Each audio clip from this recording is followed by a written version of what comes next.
सत श्री अकाल जी। मेरा नाम है जगप्रीत ते मैं तुहाडे सारिਆਂ ਨੂੰ जी आया ਨੂੰ आखना वा अपने नए YouTube channel share market in Punjabi.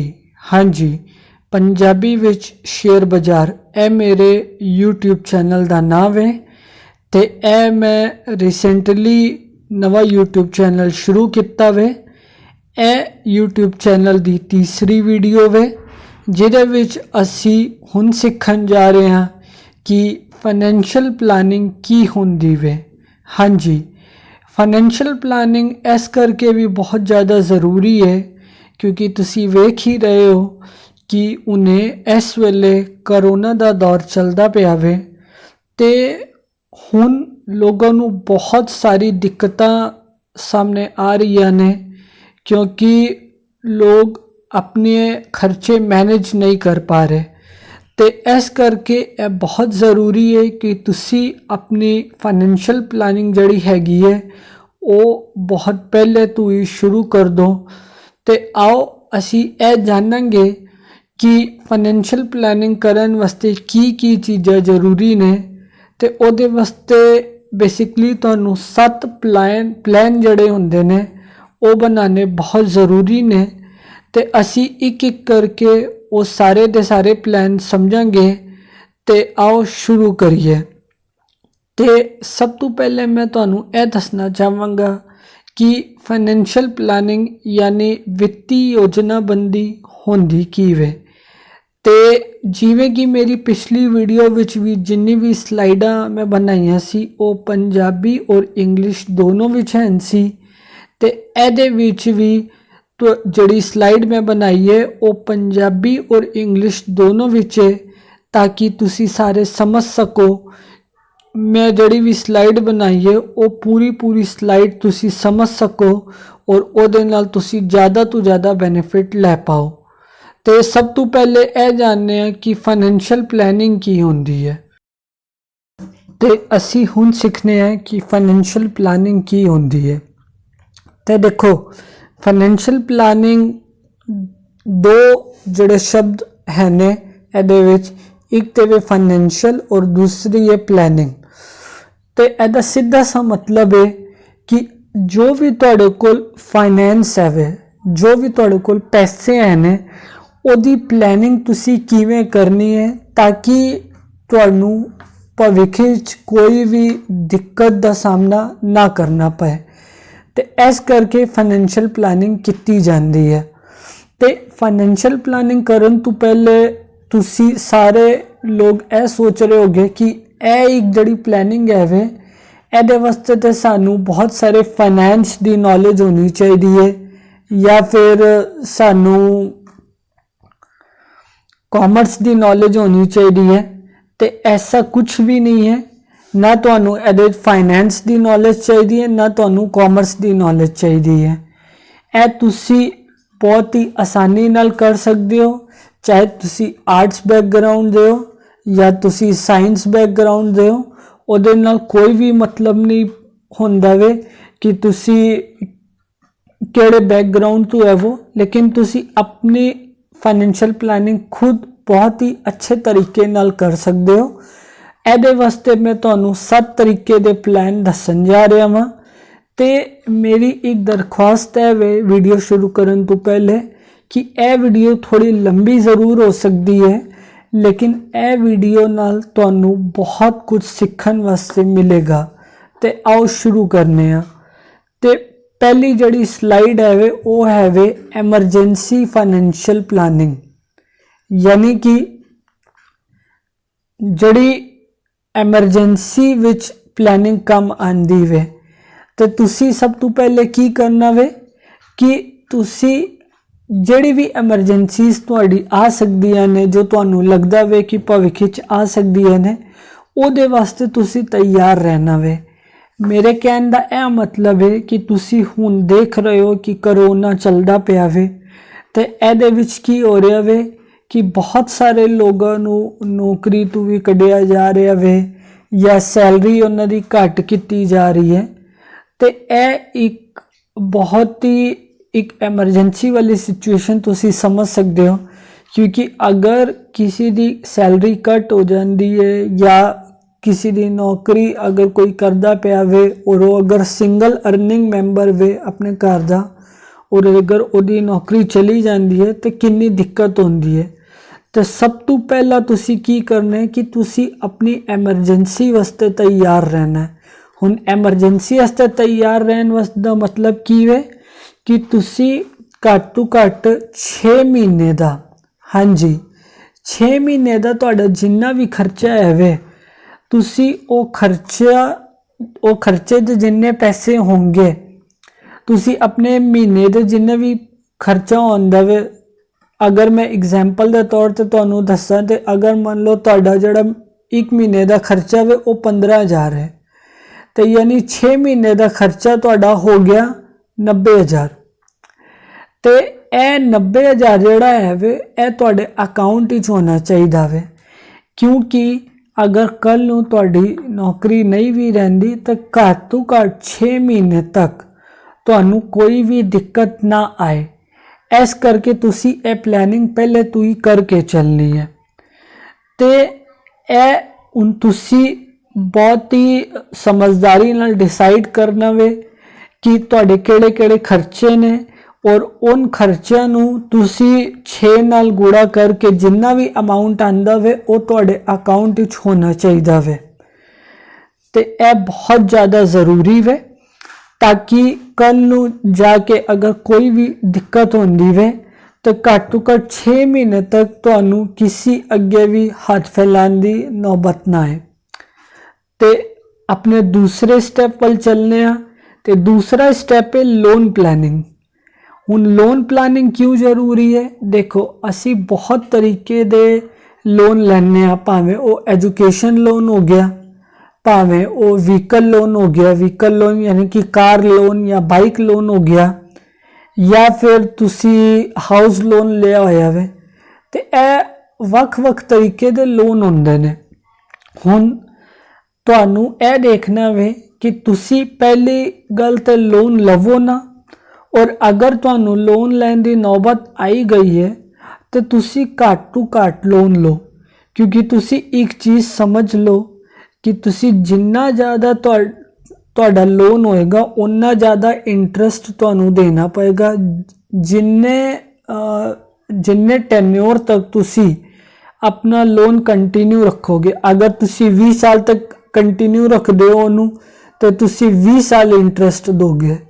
अगर तुसी 10 साल करदे हो लोन पे करदे रहंदे हो तो तुसी 10 साल तक इंटरस्ट दोगे। तो तुसी एमरजेंसी प्लैनिंग तो बाद सब तो पहला काम यह करना वे कि तुहाडे जिन्ने भी लोन है ने वो तुसी जल्दी तो जल्दी पे करने ने, ताकि तुसी घट तो घट इंटरस्ट दो। तो यह बहुत ज़्यादा ज़रूरी है।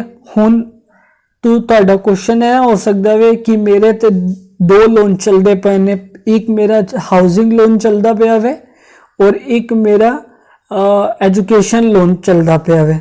तो देखो हाउसिंग लोन जिहड़ा हुंदा वे वो तुहानू मिलदा वे 8% के करीब, और जिहड़ा एजुकेशन लोन हुंदा वे वो 8 तो ज़्यादा % के करीब मिलदा वे।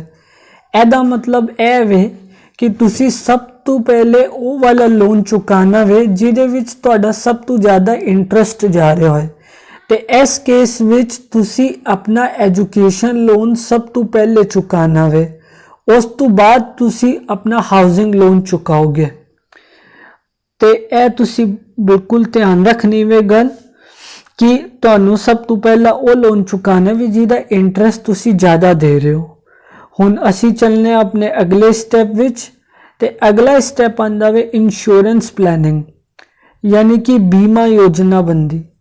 हुण बीमा योजना बंदी क्यों जरूरी है? देखो फिर मैं तुहानू करोना का एग्जाम्पल देन जा रहा हाँ कि तुहानू पता वे कि रब न करे अगर किसी नू यह बीमारी हो जाती वे तो उन्होंने किन्ने हस्पतालों के खर्चे करने पवेंगे।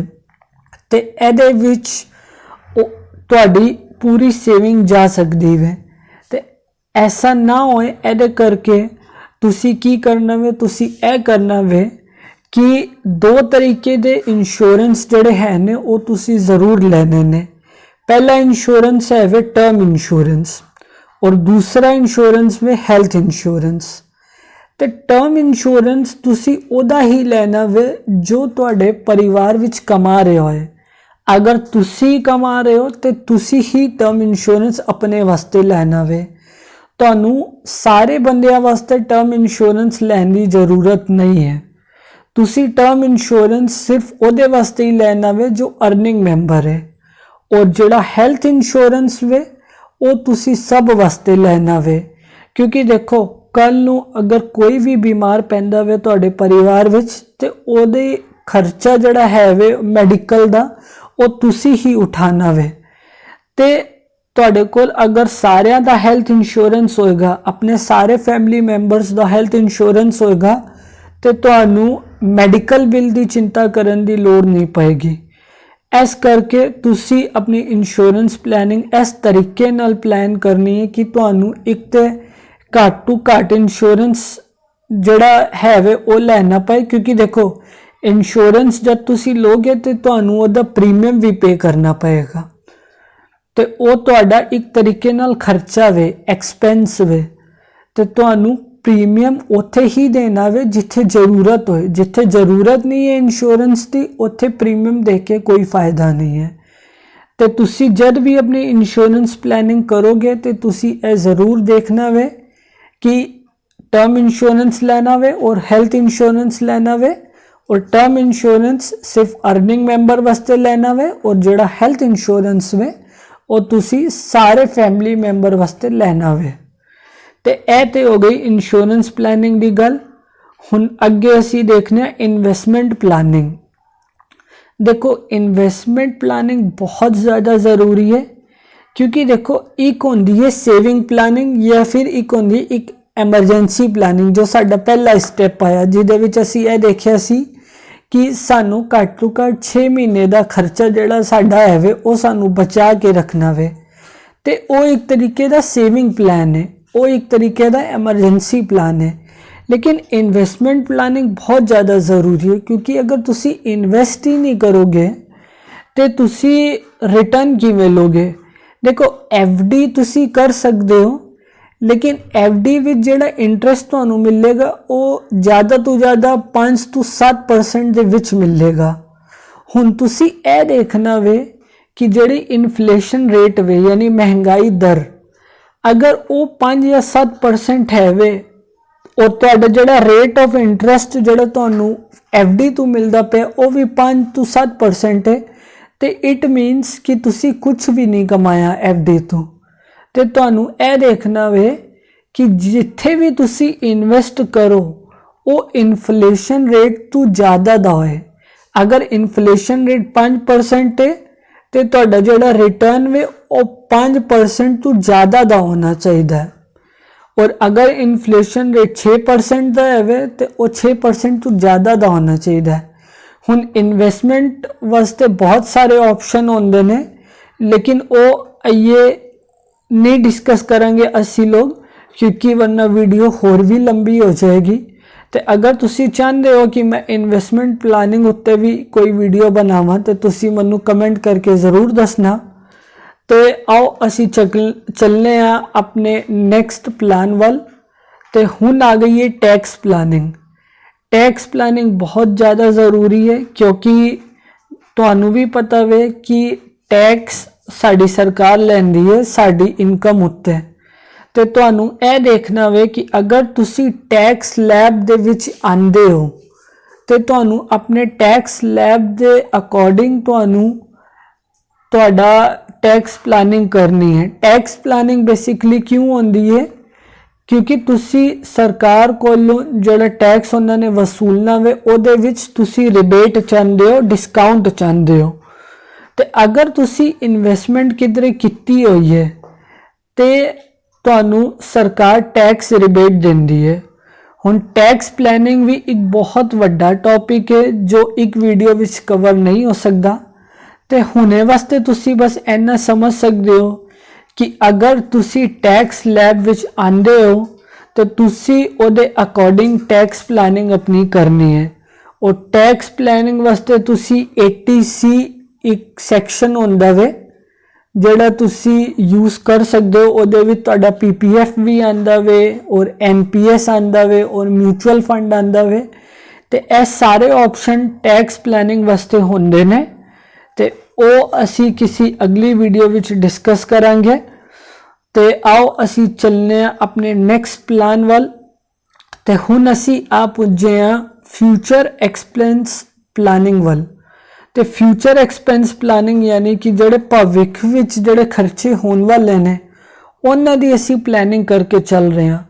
ਹੁਣ ਭਵਿੱਖ ਵਿੱਚ ਕਿਹੜੇ ਖਰਚੇ ਹੋਣਗੇ ਕਿ ਜਿਵੇਂ ਅਗਰ ਤੁਸੀਂ ਉਹਨੇ ਅਨਮੈਰਿਡ ਹੋ ਔਰ ਤੁਸੀਂ ਆਪਣੇ ਵਿਆਹ ਦਾ ਖਰਚਾ ਖੁਦ ਹੀ ਚੁੱਕਣਾ ਚਾਹੁੰਦੇ ਹੋ ਤੇ ਇੱਕ ਤੁਹਾਡਾ ਮੈਰਿਜ ਜਿਹੜਾ ਹੈ ਉਹ ਐਕਸਪੈਂਸ ਹੈ ਤੇ ਮੈਰਿਜ ਦਾ ਐਕਸਪੈਂਸ ਜਿਹੜਾ ਹੈ ਉਹਦੀ ਤੁਸੀਂ ਪਲਾਨਿੰਗ ਕਰ ਸਕਦੇ ਹੋ। ਅਗਰ ਤੁਹਾਡਾ ਵਿਆਹ ਹੋ ਚੁੱਕਾ ਵੇ ਤੇ ਤੁਸੀਂ ਚਾਈਲਡ ਪਲੈਨਿੰਗ ਅੱਗੇ ਕਰਨੀ ਹੈ ਤੇ ਤੁਸੀਂ ਆਪਣੇ ਹੋਣ ਵਾਲੇ ਬੱਚਿਆਂ ਵਾਸਤੇ ਤੁਸੀਂ ਸੇਵਿੰਗ ਕਰ ਸਕਦੇ ਹੋ, ਉਹਨਾਂ ਵਾਸਤੇ ਇਨਵੈਸਟਮੈਂਟ ਕਰ ਸਕਦੇ ਹੋ।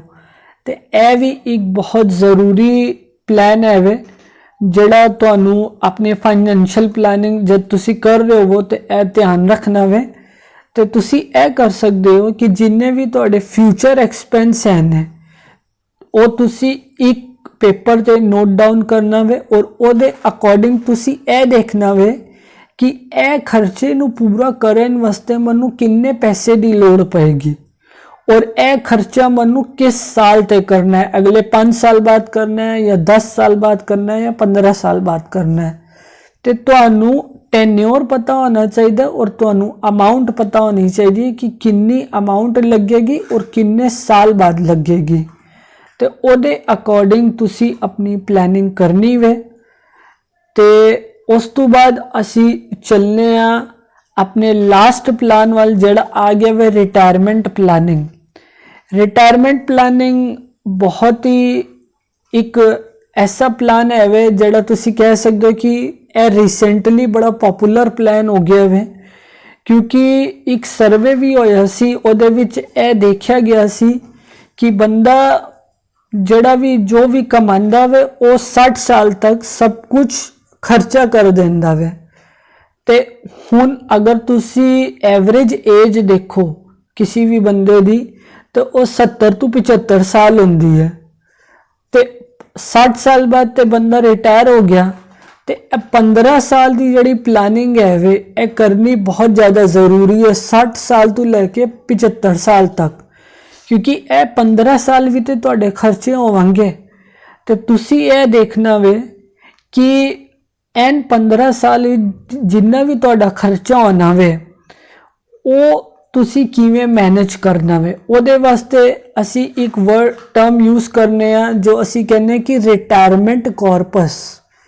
ਹੁਣ ਤੁਸੀਂ ਇਹ ਦੇਖਣਾ ਵੇ ਕਿ ਇਹ ਰਿਟਾਇਰਮੈਂਟ ਕਾਰਪਸ ਤੁਹਾਡਾ ਕਿੰਨਾ ਹੋਣਾ ਚਾਹੀਦਾ। ਰਿਟਾਇਰਮੈਂਟ ਕਾਰਪਸ ਮੈਂ ਤੁਹਾਨੂੰ ਦੱਸ ਦਿੰਦਾ ਵਾ ਕੀ ਹੁੰਦਾ ਵੇ। ਰਿਟਾਇਰਮੈਂਟ ਕਾਰਪਸ ਉਹ ਅਮਾਉਂਟ ਹੁੰਦੀ ਹੈ ਕਿ ਅਗਰ ਤੁਸੀਂ ਇਹ ਸਮਝ ਰਹੇ ਹੋ ਕਿ ਤੁਹਾਡਾ ਉਹਨੇ ਖਰਚਾ ਜਿਹੜਾ ਹੈ ਵੇ ਉਹ 15,000 ਵੇ, ਠੀਕ ਹੈ, ਤੇ ਇਹੀ 15,000 ਜਦ ਤੁਸੀਂ 60 ਸਾਲ ਬਾਅਦ ਰਿਟਾਇਰ ਹੋ ਗਏ ਤੇ ਇਹ 15,000 ਤੁਹਾਡਾ 20,000 ਹੋ ਜਾਏਗਾ ਕਿਉਂਕਿ ਮਹਿੰਗਾਈ ਵੀ ਤੇ ਵਧੇਗੀ ਤੇ ਇਹ 15,000 ਜਦ 20,000 ਹੋ ਗਿਆ ਵੇ ਔਰ ਅਗਰ ਤੁਸੀਂ ਸਾਲ ਦਾ ਜਿਹੜਾ ਖਰਚਾ ਕੱਢੋਗੇ 20,000 ਦੇ ਹਿਸਾਬ ਨਾਲ ਤੇ ਉਹ ਹੋਏਗਾ ਤੁਹਾਡਾ 2,40,000 रुपए, ठीक है जी। ਤੇ 2,40,000 इंटू 15 क्योंकि ਇਹ ਤੁਹਾਡਾ ਜਿਹੜਾ 2,40,000 ਹੈ ਇਹ 1 ਸਾਲ ਦਾ ਖਰਚਾ ਵੇ ਤੇ 2,40,000 इंटू 15 ਸਾਲ ਤੇ ਤੁਹਾਡੀ ਜਿੰਨੀ ਵੀ ਅਮਾਉਂਟ ਆਏਗੀ ਉਹ ਤੁਹਾਡਾ ਰਿਟਾਇਰਮੈਂਟ ਕਾਰਪਸ ਹੋਏਗੀ। ਯਾਨੀ ਕਿ ਇੰਨੀ ਅਮਾਉਂਟ ਜਿਹੜੀ ਹੈ ਵੇ ਉਹ ਤੁਹਾਡੇ ਕੋਲ ਹੋਣੀ ਚਾਹੀਦੀ ਵੇ ਤਾਂ ਕਿ ਤੁਸੀਂ ਆਪਣੇ ਜਿਹੜੇ ਰਿਟਾਇਰਮੈਂਟ ਦੇ ਬਾਅਦ ਦੇ 15 ਸਾਲ ਆਏ ਨੇ ਉਹ ਤੁਸੀਂ ਆਰਾਮ ਨਾਲ ਕੱਟ ਸਕੋ। ਤੇ ਇਹ ਸੀ ਰਿਟਾਇਰਮੈਂਟ ਪਲਾਨਿੰਗ। ਤੇ ਹੁਣ ਅਸੀਂ ਆ ਪੁੱਜੇ ਹਾਂ ਆਪਣੀ ਲਾਸਟ ਸਲਾਈਡ ਵਿੱਚ ਜਿਹਦੇ ਵਿੱਚ ਬਸ ਅਸੀਂ ਰੈਪ ਅਪ ਕਰਨ ਜਾ ਰਹੇ ਹਾਂ। ਅਸੀਂ ਬਸ ਇਹ ਦੇਖਾਂਗੇ ਕਿ ਅਸੀਂ ਕੀ ਸਿੱਖਿਆ ਵੇ। ਤੇ ਅਸੀਂ ਸਭ ਤੋਂ ਪਹਿਲੇ ਇਹ ਸਿੱਖਿਆ ਸੀ ਕਿ ਐਮਰਜੈਂਸੀ ਪਲਾਨ ਸਾਨੂੰ ਬਣਾਉਣਾ ਚਾਹੀਦਾ ਵੇ ਜਿਹਦੇ ਵਿੱਚ ਸਾਨੂੰ ਘੱਟ ਤੋਂ ਘੱਟ 6 ਮਹੀਨੇ ਦਾ ਖਰਚਾ ਜਿਹੜਾ ਹੈ ਉਹ ਸਾਡੇ ਕੋਲ ਹੋਣਾ ਚਾਹੀਦਾ ਵੇ। कोई भी एमरजेंसी अगर आ जाती है तो सानू किसी दे भी अगे हाथ ना फैलाने पान, तो उहदे करके साडे कोल घੱਟ तो घੱਟ 6 महीने का जिहड़ा खर्चा साडा है वो होना चाहिए वे। फिर असी देखिया सी लोन प्लानिंग विच असी देखिया सी कि सानू पहले तो लोन लेने ही नहीं ने, और अगर लोन असी लै भी लिया वे और मल्टीपल लोन है ना साडे कोल, ते असी ए देखना वे कि जिहदा भी ज़्यादा इंटरस्ट रेट असी दे रहे हैं वो सानू पहले चुकाना वे, और जिहदे विच असी घट इंटरस्ट दे रहे हैं वो असी बाद नू चुका सकने हैं। इस तो बाद असी देखिया सी इंश्योरेंस प्लानिंग यानी कि बीमा योजना बंदी। तो इहदे विच असी देखिया सी कि एक तो टर्म इंश्योरेंस और एक हैल्थ इंश्योरेंस यह बहुत ज़रूरी है, और मैं तुहानू दस चुका वां कि टर्म इंश्योरेंस सिर्फ अर्निंग मैंबर वास्ते लेना वे, जबकि हैल्थ इंश्योरेंस तुहानू सारिਆਂ वास्ते लेना वे। इस तो बाद तुसी देखोगे तो निवेश दी योजना बनती, जिहदे विच मैं तुहानू दस्से सी कि बहुत सारे निवेश दे तरीके होंदे ने, कि म्यूचुअल फंड हो गया, स्टॉक विच तुसी इन्वेस्टमेंट कर सकते हो, गोल्ड खरीद सकते हो, रियल इस्टेट विच इन्वेस्ट कर सकते हो। तो यह बहुत सारे इन्वेस्टमेंट ऑप्शन होंदे वे जिहदे विच तुसी अपनी इन्वेस्टमेंट प्लानिंग कर सकते हो। फिर असी देखिया सी टैक्स दी योजना बनती, जिहदे विच असी देखिया सी कि टैक्स दी प्लानिंग असी किवें करनी है, तुहाडा जिहड़ा टैक्स लैब है उहदे हिसाब नाल तुसी टैक्स प्लानिंग करनी है। तो उस तो बाद असी देखिया सी कि फ्यूचर दे जिहड़े एक्सपेंसिस होंदे ने साडे भविख दे खर्चे, ओहदी असी प्लानिंग किवें कर सकने आ, यह भी तुसी सीखिया। और लास्ट इस असी देखिया कि रिटायरमेंट प्लानिंग असी किवें कर सकने आ। तो यह सारी प्लानिंग असी देखिया सी। तो हुण असी ये वीडियो नू वाइंड अप करने आ। वीडियो थोड़ी लंबी हो चुकी है, लेकिन जेकर तुसी ये वीडियो ध्यान नाल देखी है और तुसी ये समझी है तो यह तुहानू अगे जाके बहुत बेनिफिट देगी। तो मनु उम्मीद है कि यह वीडियो तुहानू जरूर पसंद आएगी। तो अपने सुझाव मनु जरूर देना, तुसी कमेंट करके मनु ये दसना कि मैं तुहानू होर किवें अच्छी जानकारी अच्छे तरीके नाल दे सकना वा। अगर तुहानू ये वीडियो पसंद आई हो तो तुसी इनू जरूर लाइक करियो, शेयर करियो, और अगर हुणे तक तुसी मेरा चैनल ना सबसक्राइब किया हो तो तुसी जरूर सबसक्राइब करना। तो मिलने अगली ऐसी ही इन्फॉर्मेटिव वीडियो विच। ता तक लई सत श्री अकाल।